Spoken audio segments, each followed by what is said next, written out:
Hello बच्चों, आज से एक नया सीरीज क्लास 10th के लिए चालू करने जा रहे हैं। और इस सीरीज के अंदर क्लास 10th का साइंस का हर एक चैप्टर कवर किया जाएगा।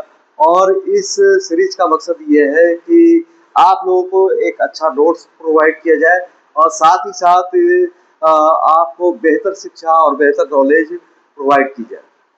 तो चलिए आप सबों के साथ हम शुरू करते हैं। आज से पहला चैप्टर है हमारा chemical reaction and equation, the complete class 10 master class exam board.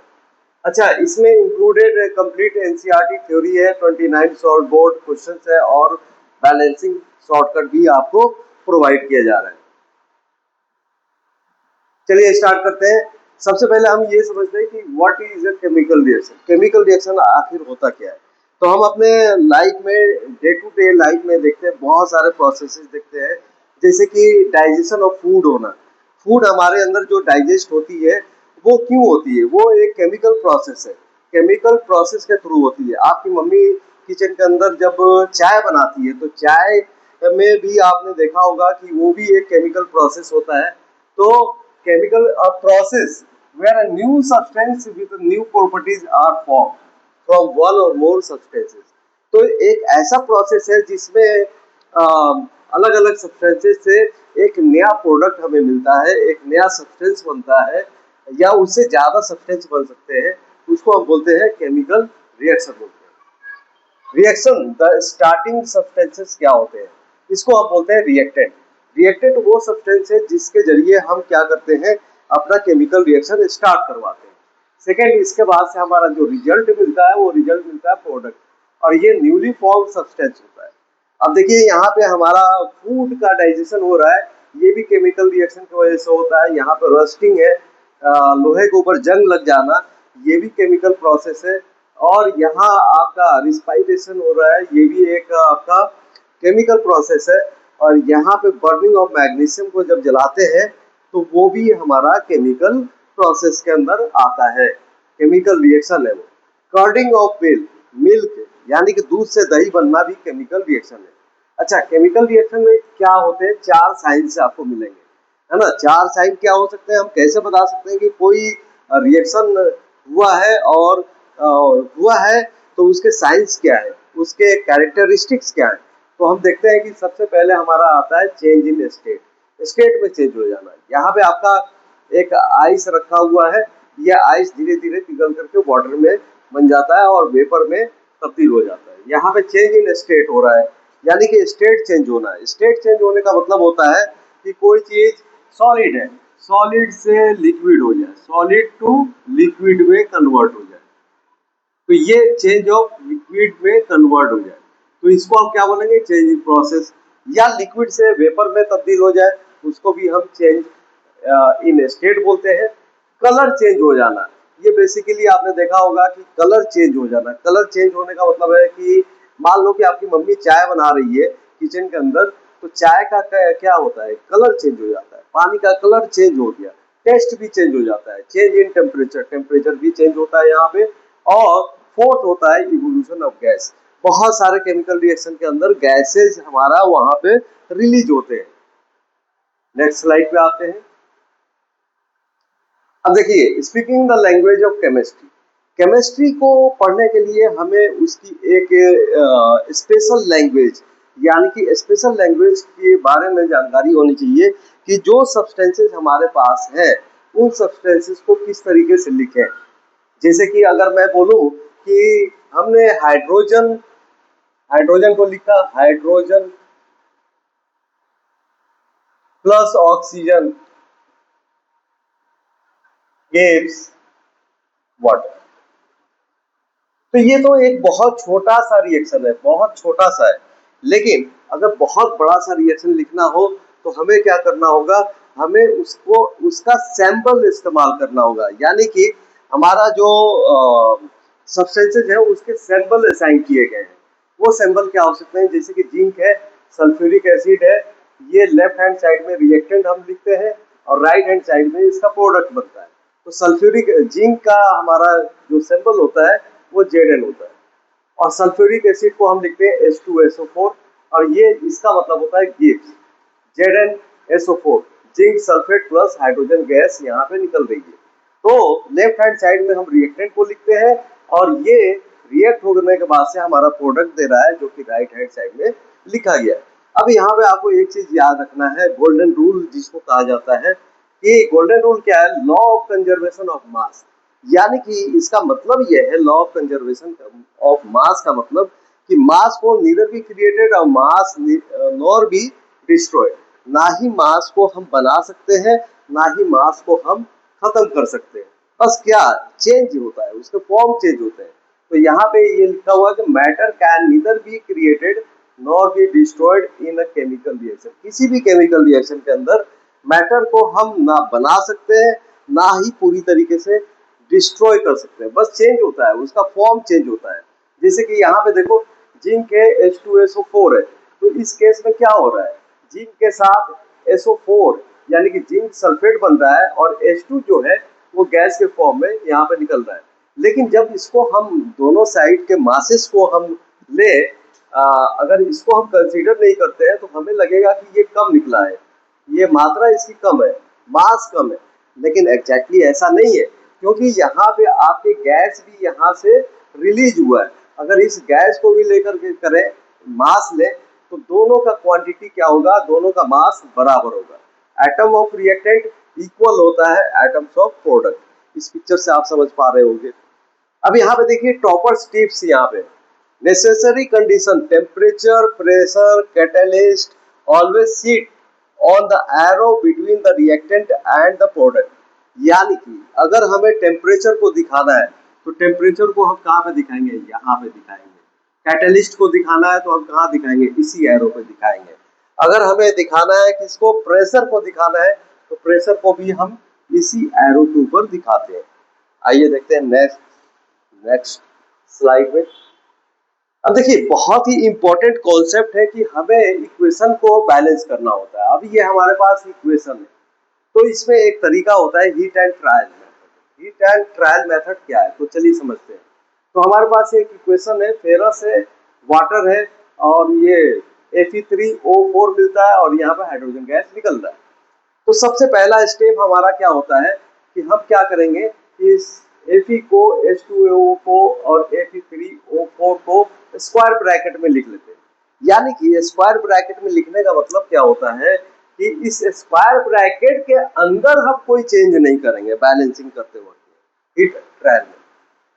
Step second बताता है 2 and 3 मैक्स एटम फर्स्ट, जिसका एटम ज्यादा है। अब यहाँ पे ध्यान से देखो तो ज्यादा एटम से हम स्टार्ट करते हैं, तो ये इसका ज्यादा एटम है। यानी कि यहाँ पे आपका Fe3 है, O4 है, यहाँ से बैलेंसिंग स्टार्ट करेंगे। तो अब देखिए स्टेप 4 में start with the element having the maximum atom oxygen. Oxygen के पास क्या है, मैक्सिमम एटम है। Add 4 before the H2O। अब क्या करेंगे, यहाँ पे H2O के मतलब कि इसके आगे यहाँ पे 4 आपका हाइड्रोजन है और इस लेफ्ट हैंड साइड में अगर हम देखें रिएक्टेंट के साइड में तो ऑक्सीजन हमारे पास सिर्फ एक है। तो हम क्या करेंगे, ये 4 से इसको मल्टीप्लाई कर देंगे। ठीक है, 4 से मल्टीप्लाई करते ही अब क्या हुआ कि यहाँ पे हाइड्रोजन 8 हो गया और यहाँ पे हाइड्रोजन 2 है। हाइड्रोजन अब ध्यान से देखो, hydrogen 4 multiply by 2 equal to 8 होता है यहाँ पे, और यहाँ पे टोटल हाइड्रोजन कितना है, 2 है। तो अब क्या करेंगे, अब 4 है, इसको भी 8 करना है, तो हम क्या करेंगे, यहाँ भी हम 4 लगा देंगे। तो जैसे ही 4 लगाया मल्टीप्लाई किया तो ये भी 8 हो गया। अब ध्यान से देखो फेरस कितना है, यहाँ पे 3 है। फेरस क्या है, यहाँ पे 3 है और यहाँ पे क्या है, 1 है। तो इस सिंपल क्या करेंगे, यहाँ पे 3 लगा दिया तो 3Fe4H2O Fe3O4 4H2। और इस तरीके से स्टेप 5 हमारा फाइनल रिजल्ट निकलता है। फाइनल रिजल्ट हम इस तरीके से लिख देंगे। फेरस हम जानते हैं कि सॉलिड है यहाँ पे, और H2O जो लिया है गैसेस फॉर्म में है और ये आपका सॉलिड में है, ये आपका गैस में है। तो देखिए S से हम सॉलिड को दिखाते हैं, L से लिक्विड को दिखाते हैं, G से गैसियस और AQ से दिखाते हैं एक्वस। अब यहाँ पे देखो हम इस तरीके से बॉक्स भी बनाते हैं। NCERT में अगर आप जाओगे तो ये आपका बॉक्स मिलेगा। यानी कि फेरस में लेफ्ट हैंड साइड में 1 है, राइट हैंड साइड में 3 एटम्स है। हाइड्रोजन में 8 है, यहाँ पे 2 है O में 4 है और यहाँ पे 4 है। तो अब यहाँ पे मिस्टेक क्या करते हैं बच्चे ज्यादातर, never change anything inside the box. अभी मैंने पहले बताया था कि इस बॉक्स के अंदर कोई भी, बॉक्स के अंदर हम कुछ भी नहीं छेड़ेंगे। जो भी हमें लिखना है स्टोकियोमेट्रिक कोएफिशिएंट, ये कोएफिशिएंट है, ये बाहर लगाते हैं। चलिए नेक्स्ट स्लाइड देखते हैं। अब देखिए रिएक्शन टैक्सोनॉमी। पहला क्या है, building up and releasing heat.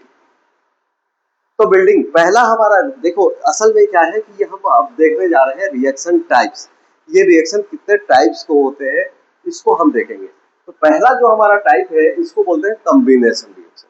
Combine करना, किसी दो सब्सटेंस को कंबाइन करके एक प्रोडक्ट बना देना या एक से ज्यादा प्रोडक्ट जब बनता है तो उसको हम बोलते हैं कॉम्बिनेशन रिएक्शन। तो यहाँ पे लिखा है two or more reactant combine to form a single product. क्या बना है, सिंगल एक प्रोडक्ट बना। एग्जाम्पल यहाँ पे दिया हुआ है, एग्जाम्पल बर्निंग ऑफ कोल। कोल यानी कि कार्बन है यहाँ पे सॉलिड फॉर्म में और यहाँ पे O2 है गैसेस फॉर्म में। जब इसको बर्न करते हैं यानी कि ऑक्सीजन के प्रेजेंट में कार्बन को जब बर्न करते हैं तो हमें क्या मिलता है, कार्बन डाइऑक्साइड मिलता है। फॉर्मेशन ऑफ वाटर, 2 मोल हमने क्या लिया, हाइड्रोजन मॉलिक्यूल ले लिया और यहाँ पे 1 मोल आपका ऑक्सीजन मॉलिक्यूल लिया, तो हमें क्या मिलता है, 2 मोल वाटर मिलता है, ये लिक्विड फॉर्म में। बोर्ड फोकस में आप रखिए, बोर्ड में क्या है, quick line CaO plus H2O। ये आपका बिल्कुल इंपॉर्टेंट है, इसको आप ध्यान से देख लें। साल्ट लाइन को हम बोलते हैं CaOH2 बोलते हैं, एक्वस होता है और यहाँ पे हीट हमें मिलती है। ठीक है, क्या मिलती है, हीट मिलती है। देखिए इसका जब रिएक्शन करवा रहे हैं, ये लेफ्ट हैंड साइड है रिएक्टेंट है और ये राइट हैंड साइड है। राइट हैंड साइड में हमें क्या मिला, कैल्शियम हाइड्रोक्साइड मिला जो कि एक्वस फॉर्म में होता है और हीट यहाँ पे हमें मिलती है। अब देखो ये है exothermic reaction, reaction where heat. अब इस रिएक्शन में अगर आप देखो ध्यान से तो हमें क्या मिल रही है, हीट एज एनर्जी मिल रही है। हीट क्या मिल रही है, एज एनर्जी। जब हीट एनर्जी के फॉर्म में, एनर्जी कुछ मिले हीट के फॉर्म में, तो इस तरह के रिएक्शन को हम क्या बोलते हैं, एक्सोथर्मिक रिएक्शन बोलते हैं। और एक बात ध्यान रखना कि एक्सोथर्मिक रिएक्शन में अगर हम टेम्परेचर राइज करते हैं, टेम्परेचर अगर हम बढ़ाते हैं, टेम्परेचर एक्सटर्नल टेम्परेचर देते हैं, तो ये रिएक्शन स्लो हो जाता है। क्या हो जाता है, स्लो हो जाता है। ठीक है, अब यहाँ पे एग्जाम्पल दिया है, reaction where heat is release along with product. Product के साथ में आपको हीट मिलता है। Burning natural gas, burning natural gas का मतलब क्या है, यहाँ पे मीथेन है, मीथेन को जब हम ऑक्सीजन के प्रेजेंस में जलाते हैं तो हमें क्या मिलता है, कार्बन डाइऑक्साइड, वाटर और हीट मिलता है। ठीक है, तो ये एक्सोथर्मिक का एग्जाम्पल है। बायोलॉजिकल एग्जाम्पल जो आपके बायोलॉजी के क्लास में लाइफ प्रोसेस पढ़ोगे तो वहां पे आपको ये वाला मिलेगा। रिस्पायरेशन के अंदर जब ग्लूकोज को ऑक्सीजन के साथ रिएक्ट करवाते हैं तो हमें मिलता है कार्बन डाइऑक्साइड और 6 मोल वाटर मिलता है और यहाँ पे हमें एनर्जी मिलती है। नेक्स्ट स्लाइड देखते हैं। अब रिएक्शन टैक्सोनॉमी में सेकंड है द ब्रेकिंग पॉइंट। ब्रेकिंग का मतलब तोड़ना। अब देखो यहाँ पे कुछ टाइटल थोड़ा सा आपको ऐसा लगेगा, बहुत सिंपल सा टाइटल यहाँ पे दिया हुआ है कि the breaking point. Breaking point वही है, सेकंड में आपका आ जाता है डीकम्पोजिशन रिएक्शन। डीकम्पोजिशन रिएक्शन, अब डीकम्पोजिशन रिएक्शन क्या है तो समझिए। डीकम्पोजिशन रिएक्शन आपने कभी कभी देखा होगा कि जब कोई जानवर मर जाता है या आपके घर में जो गार्बेज होता है वो धीरे धीरे सड़ करके क्या हो जाता है, मिट्टी में मिल जाता है, यानी कि छोटे छोटे फ्रैगमेंट्स में टूट जाते हैं, पार्ट में टूट जाते हैं, उसी को हम बोलते हैं डीकम्पोज होना। अब यहाँ पे देखिए, a single compound split into 2 और मोर सिंपल सब्सटेंसेस। यहाँ पे याद रखिएगा सिंपल सब्सटेंसेस में टूटते हैं ताकि वो क्या हो, इन्वायरमेंट के अंदर आपके सॉइल के अंदर मिक्सअप हो जाए। ठीक है, a single compound split into 2 or more simple substances। जो मैंने अभी एग्जांपल बताया कि जैसे घर के अंदर आपके जो गार्बेजेज होते हैं, पॉलिथीन को छोड़ करके पॉलिथीन डीकम्पोज नहीं होता है, इसीलिए बार बार कहा जाता है कि घरों के अंदर या कहीं भी पॉलिथीन का इस्तेमाल नहीं करना चाहिए, क्योंकि पॉलिथीन डीकम्पोज होने में पचासों साल या उससे भी ज़्यादा टाइम ले सकता है, जो कि इन्वायरमेंट के लिए काफ़ी खराब होता है। तो बच्चों आप लोग ध्यान रखें, अपना नो टू पॉलीथीन बोले आप लोग, और अपने घरों में भी सबको बताया कि भाई पॉलीथीन को ना यूज किया जाए। अब देखिए डिकम्पोजिशन रिएक्शन क्या है। A simple compound split into two or more simple substances. मान लो कि आपके पास कोई एक सब्सटेंस है AB, और AB क्या होता है, रिएक्ट होकर के मतलब कि ये डिकम्पोज हो जाता है दो प्रोडक्ट में, A और B में। तो इसको हम क्या बोलते हैं, डिकम्पोजिशन बोलते हैं। अब देखिए डिकम्पोजिशन तीन तरीके से होता है। इसमें एक होता है थर्मल, थर्मल का मतलब होता है हीट। दूसरा जो है आपका इलेक्ट्रोलाइटिक है, जिसपे इलेक्ट्रिसिटी के जरिए करवाते हैं, और ये है फोटोलाइटिक। फोटोलाइटिक का मतलब होता है सनलाइट, सनलाइट के जरिए करवाते हैं। यहाँ पे रिएक्शन देख लो, ये काफी इंपॉर्टेंट रिएक्शन है। कैल्शियम कार्बोनेट को जब लाइमस्टोन टू क्विक लाइम, अब यहाँ देखो इसको गर्म जब किया जाता है, कैल्शियम ऑक्साइड मिलता है और कार्बन डाइऑक्साइड गैस के रूप में मिलता है। ठीक है, तो ये देखिए ये कैल्शियम कार्बोनेट दो कंपोनेंट में टूट गया, दो अलग अलग सब्सटेंसेस में टूट गए। ठीक है, उसी तरीके से फेरस सल्फेट है, ये Fe2O3 सॉलिड में टूटता है, सल्फर डाइऑक्साइड गैस मिलता है, और सल्फर ट्राइऑक्साइड यहाँ पे गैसेस फॉर्म में मिलता है। यहाँ पे ये जो कलर होता है ग्रीन से रेड ब्राउन आपको दिखता है, ये वाला ग्रीन टू रेड ब्राउन दिखता है। अब यहाँ पे इलेक्ट्रोलाइटिक रिएक्शन देख लेते हैं। इलेक्ट्रोलाइटिक में क्या होता है कि दरअसल यहाँ पे इलेक्ट्रिसिटी हम देते हैं। यहाँ पे मान लो कि H2O है, वाटर है, H2O है ना, और यहाँ पे आके ऐसे मान लो कि इलेक्ट्रिसिटी यहाँ पे है, दे रहे हैं। ठीक है, इलेक्ट्रिसिटी इस तरीके से। तो ये क्या होता है कि ये ब्रेक हो जाता है। ये किसमें ब्रेक हो जाता है, ये हाइड्रोजन गैस और ऑक्सीजन में ब्रेक हो जाता है।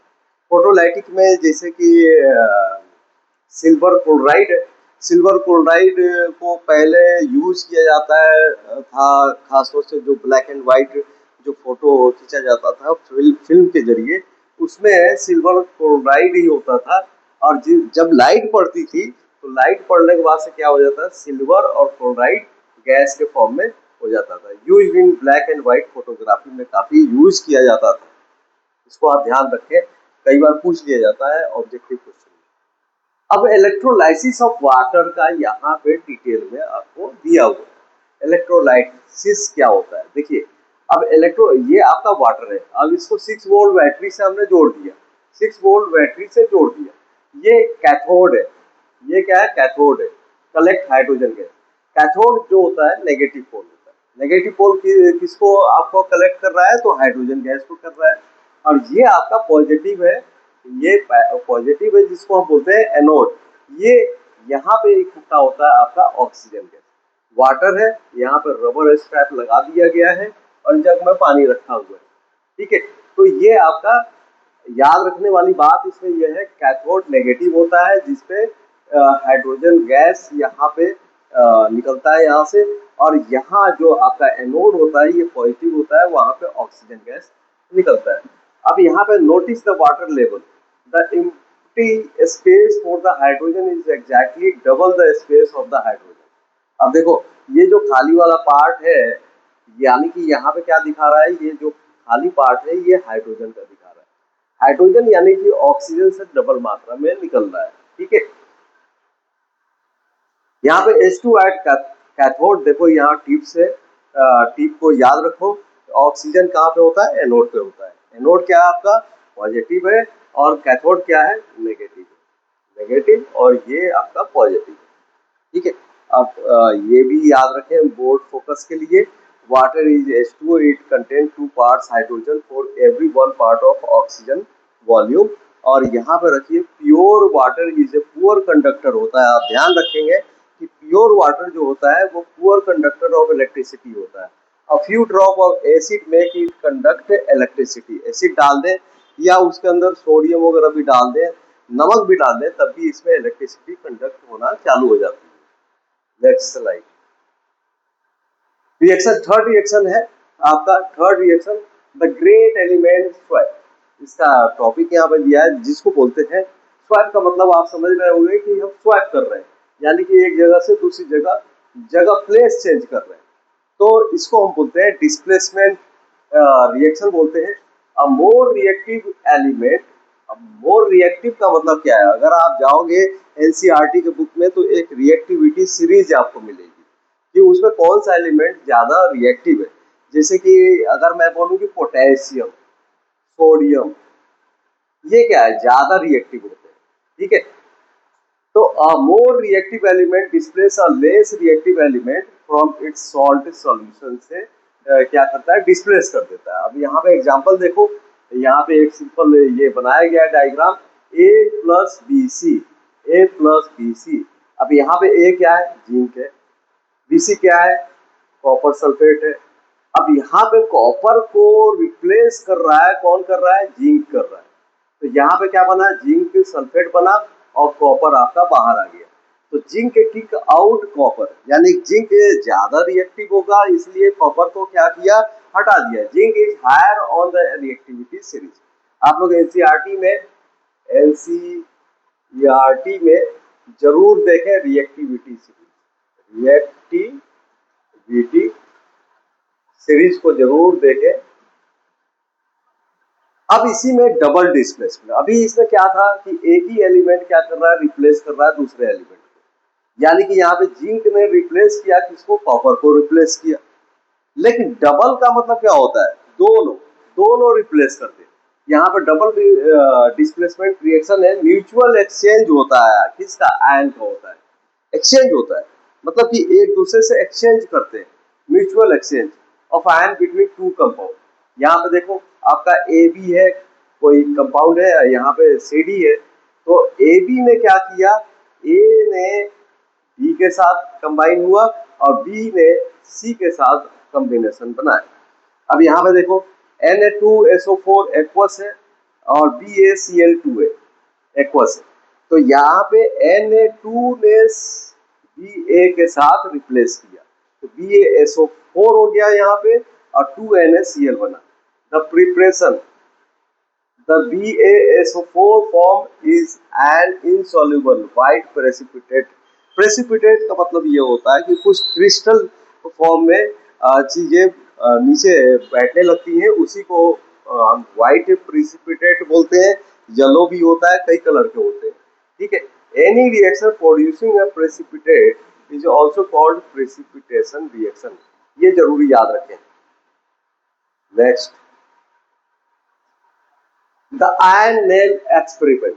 आयन नेल एक्सपेरिमेंट, देखो इस एक्सपेरिमेंट में क्या है कि आयन नेल है और यहाँ पे कॉपर सल्फेट का सॉल्यूशन रखा हुआ है इस बीकर के अंदर, और इसमें एक नेल को लटका दिया। कुछ टाइम के बाद अगर आप देखोगे तो इसमें आयरन नेल के ऊपर कॉपर सल्फेट का सॉल्यूशन है। अब देखो फेरस सल्फेट सॉल्यूशन, यहाँ पे ये सॉल्यूशन क्या बन गया, फेरस सल्फेट बन गया। ये डर्टी ग्रीन हो जाता है 15 मिनट के बाद, और इस नेल के ऊपर कॉपर डिपॉजिट हो जाता है जो कि ब्राउनिश होता है कलर में। कॉपर डिपॉजिट ब्राउनिश हो जाता है।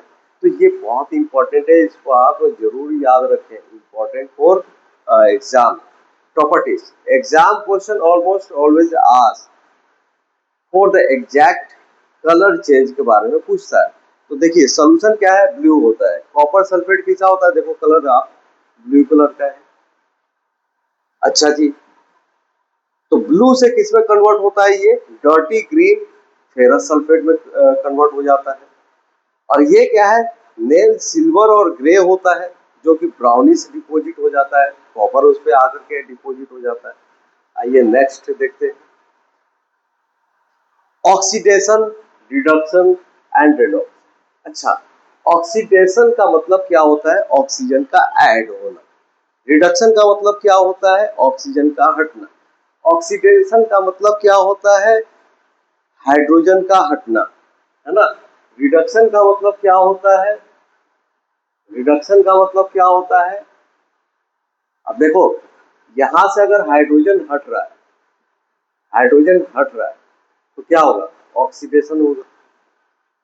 ऑक्सीडेशन में क्या होता है, ऑक्सीजन ऐड होता है, इसमें हाइड्रोजन क्या होता है, ऐड होता है।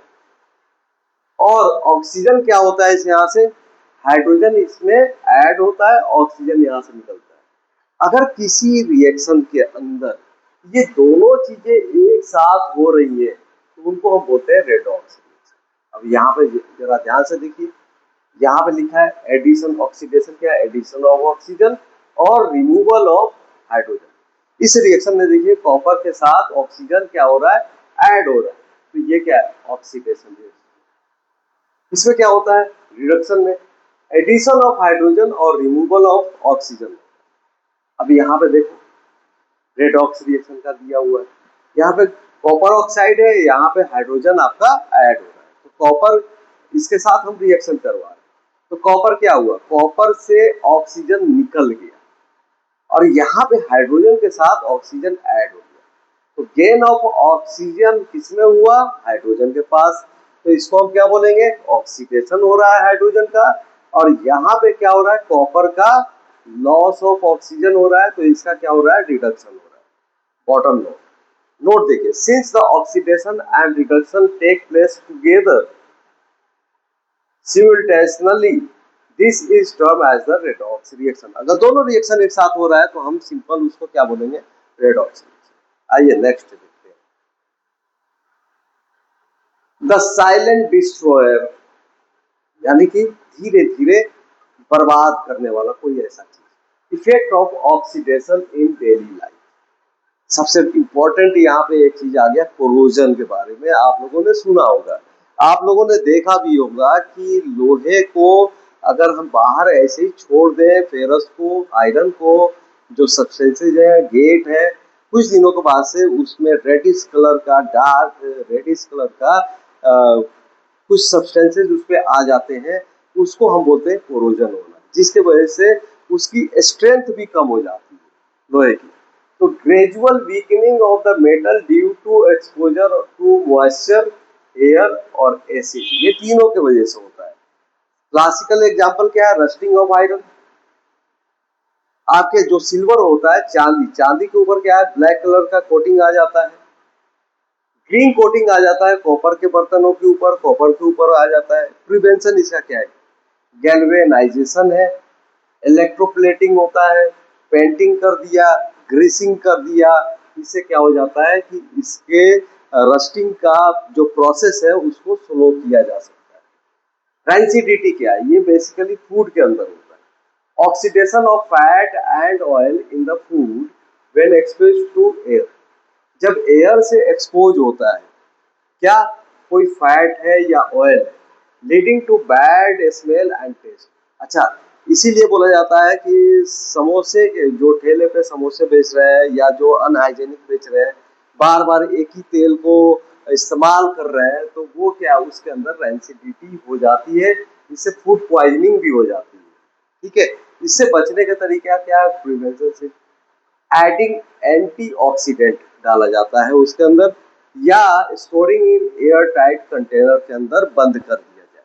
ठीक है, replacing air with nitrogen gas. Nitrogen आपने जो देखा होगा, जैसे लेज वगैरह खाते हो तो उसका पैकेट काफी खुला हुआ रहता है, तो उसमें से एयर को निकाल करके नाइट्रोजन गैस को भर दिया जाता है, जिससे उसकी लाइफ क्या हो जाती है, बढ़ जाती है। इन पोटैटो चिप्स पैकेट्स रेफ्रिजरेशन भी करते हैं, यानी कि फ्रिज में रख देते हैं, तो उसके अंदर भी रेंसिडिटी की प्रोसेस धीरे हो जाती है। नेक्स्ट देखते हैं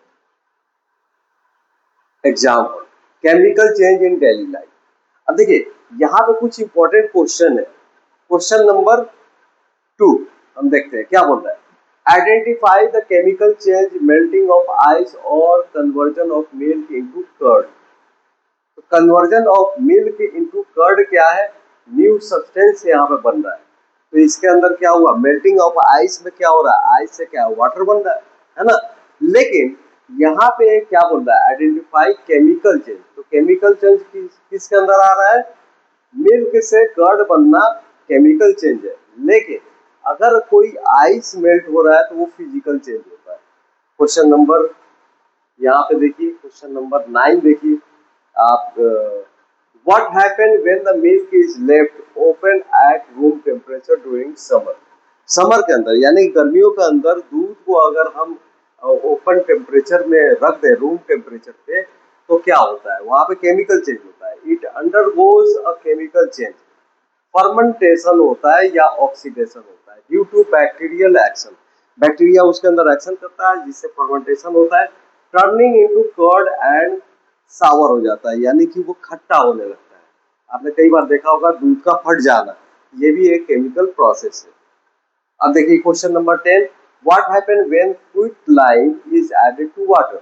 वाटर के अंदर अगर क्विक लाइम, जिसको हम बोलते हैं calcium hydroxide, it react vigorously to form the salt, यानी कि साल्ट लाइम इसको बोलते हैं, calcium hydroxide releasing a large amount of heat, बहुत ज्यादा हीट यहाँ पर रिलीज होता है, हाईली एक्सोथर्मिक होता है। अब क्वेश्चन नंबर 3 देखो, why is respiration considered an exothermic reaction? Very important question. देखिए एक्सोथर्मिक रिएक्शन इसको हम क्यों बोलते हैं? जो रिस्पायरेशन है, जो हम लोग श्वास लेते हैं, हमारे जो ग्लूकोज जो है वो कन्वर्ट होता है, इसको हम क्यों बोलते हैं exothermic? Glucose react with oxygen in our cell, breaking down to form carbon dioxide and H2O and critically release energy।